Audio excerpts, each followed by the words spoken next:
Alright, what's up everybody, it's Splef, and today we are going over patch 4.1? I think, yeah. Year 4, Season 1. This is the start of it. There are a lot of exciting things going on. I really don't want to make this video just because there's so much to talk about, and I gotta prioritize what's important and what can be saved for a later video. So bear with me on this one, but what we're gonna start off first is we're gonna start with the operators. You know, especially the new ones. We'll do that. The new operators, operators that are being changed, and we'll move over to like map reworks and some other miscellaneous things, and then we'll hit the overall thoughts. We'll go from there, I think. This patch is crazy though, and I'm looking at the year 4 roadmap too. So many exciting things are coming. It's awesome. It's great. So we'll start off with Gridlock.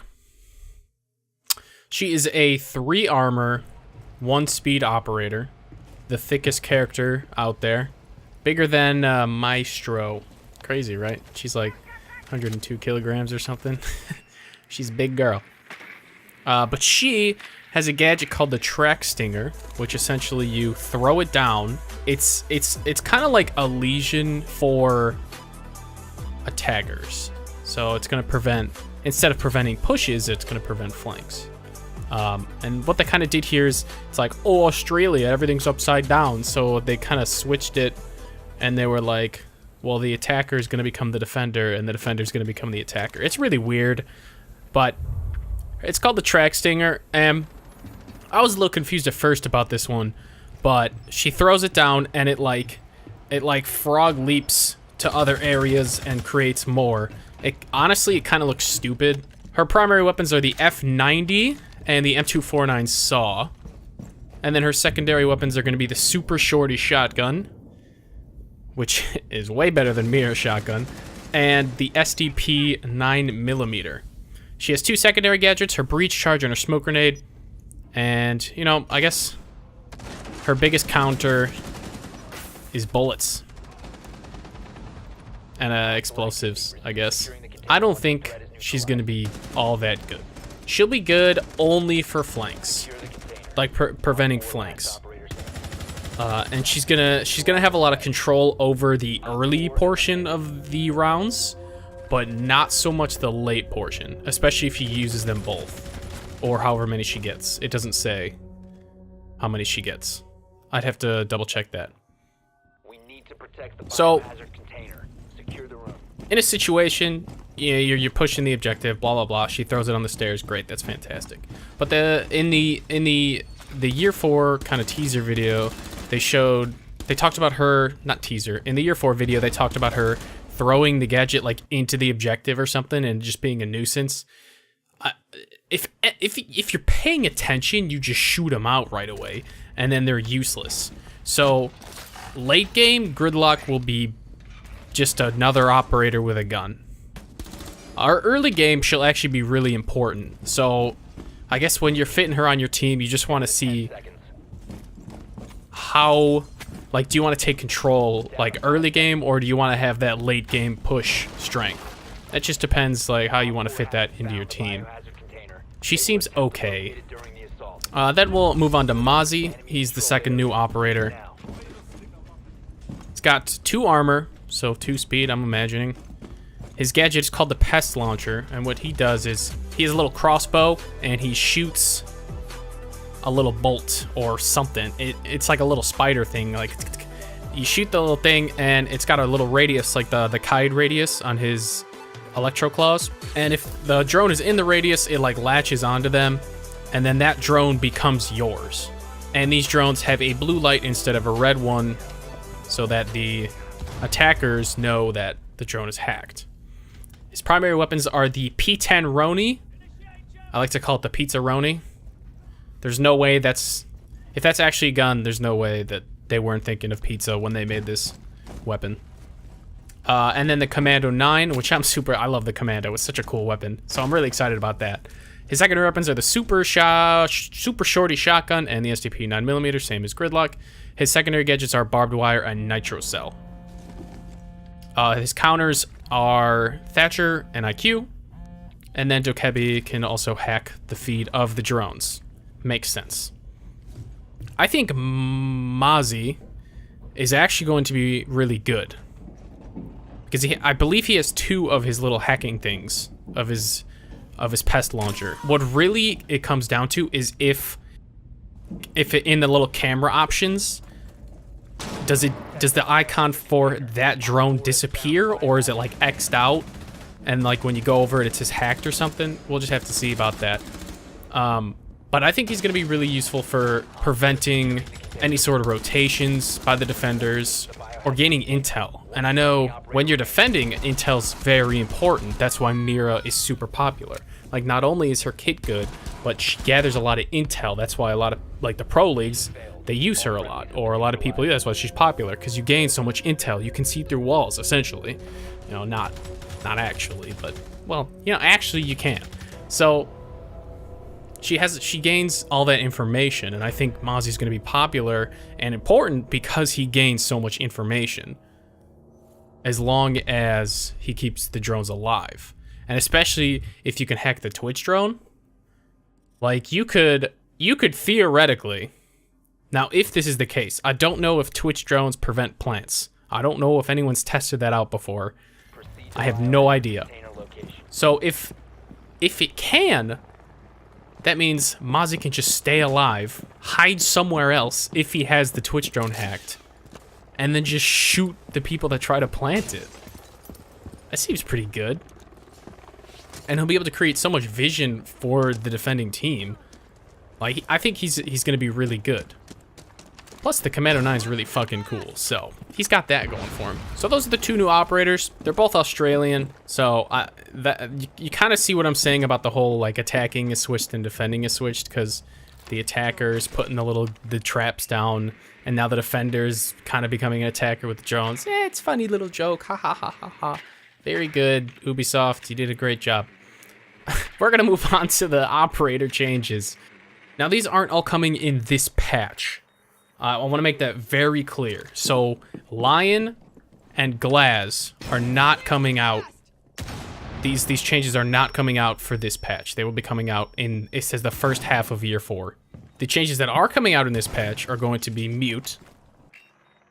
And what he gets is a little icon when you're in the radius of the jammer. I like that. That's nice. I'm glad for that. And then his jammers hang up Dokebi calls. That's crazy. So, if you guys remember the video I made a while back, the roaming mute meta, that's making a comeback. One of these days, roaming mute's making a comeback. Next up is Dokebi, and this is kind of a nerf. I mean, I guess. So, her calls hang up automatically after 18 seconds. So, you can't really taunt the enemies anymore by just letting it ring. And it makes sense, too. I don't think your phone would just ring forever. So, whatever. It almost is like a quality of life change, to be honest. Like, if it takes you longer than 18 seconds to hang up your phone, like, you're obviously just trolling at that point. Or you suck, I guess. Capitao got a crazy buff. His flame crossbow bolts got a bigger radius, but decreased damage. So it does less damage per tick. The radius is actually a lot bigger. I don't know how much bigger. I don't know any percentages on that. But I think it's like, it's a lot bigger. Okay, I'll put a little clip up so you guys can kind of see the change. I'm gonna go through and measure it. Like, well, it's approximately a 20% change of the flame radius. So, you know, now you can hit the corner of the room in penthouse when before you could only hit up to the cabinet. It's a good change.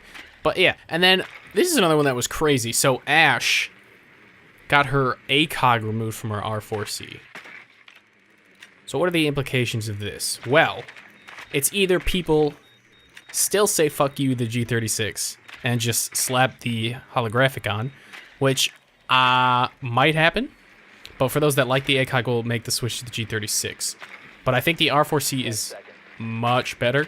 Those are some interesting changes about the operators currently in the game. We're going to move over to the new map, which is Outback Steakhouse. The new app's called Outback. It's a roadhouse, so it's kind of like a steakhouse, I guess. There's 3 main buildings. There's garage, restaurant, and hotel. So each of these 3 main buildings are color-coded accordingly.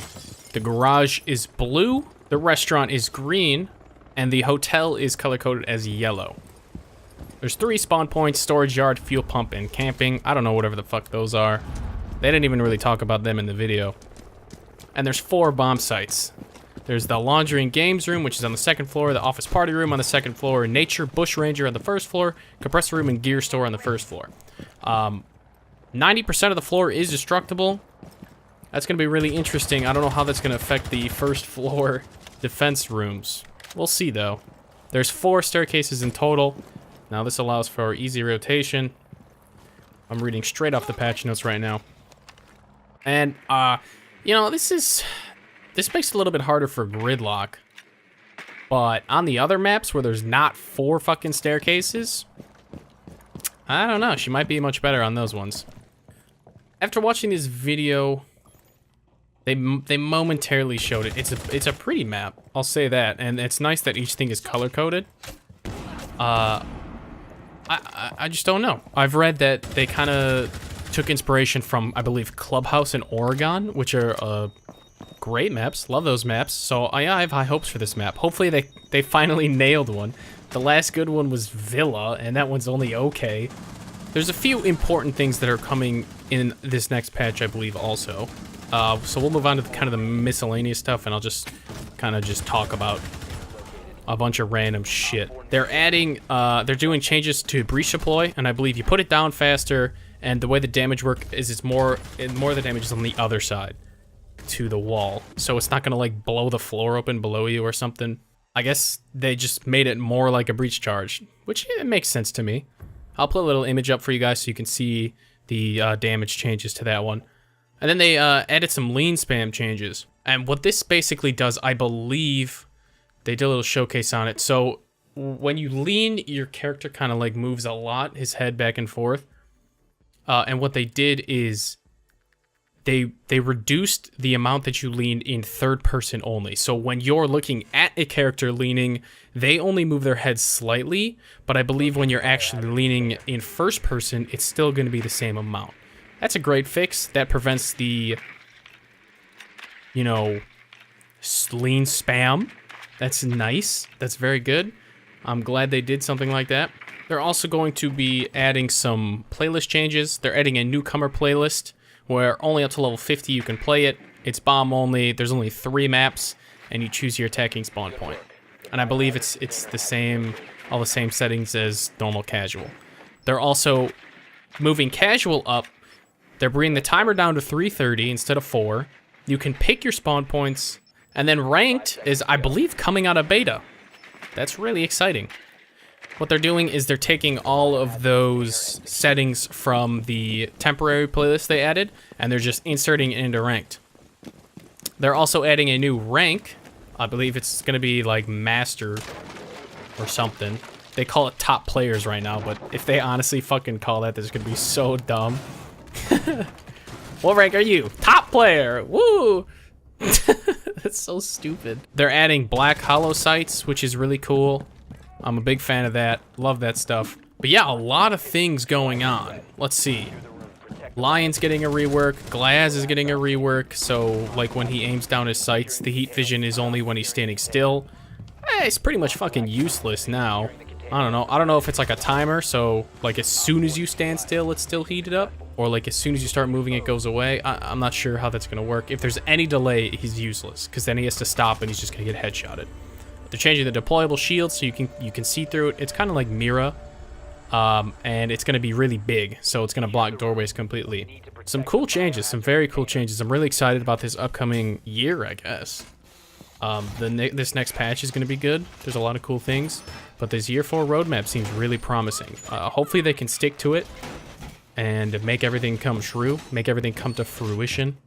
That would be amazing. They're also adding a damage reflect. So when you kill someone, you get marked, and then every time you shoot again at somebody, you get team damage. You get damage reflected back at you. There might be some implications with this such as somebody purposely dying to you and then purposely walking in front of your bullets so you kill yourself. But I think this is a step in the right direction. I'm glad they're actually doing something about them. It's taken a while, but it's happening, finally.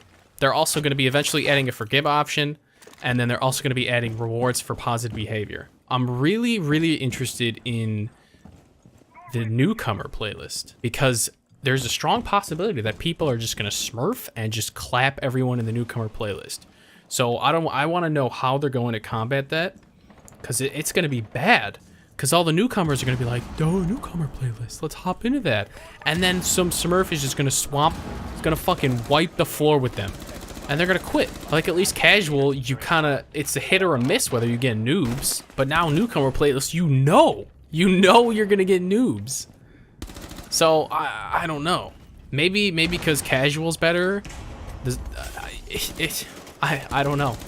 The playlist changes are good. I'll agree. I'll completely agree. If the smurfing isn't solved, this isn't gonna do anything. It's just gonna make it worse for the newcomers. Guaranteed. People are gonna be like, dude, don't even go to that playlist. Just play casual. It's gonna be much better, I promise you. I'm sorry if I missed stuff or if I was a little all over. There's just so much to talk about. And this is only like part of it. I hit the patch notes and I hit the year 4 roadmap, but there was like, they released a whole like Twitch invitational video too. I haven't been able to watch that yet, where they talk about all the stuff. So I know I'm missing a lot of stuff too, and I'm already at 26 minutes, but I got a lot of it. But I think that's gonna do it for this episode. I will see you guys in the next one. Thank you for watching.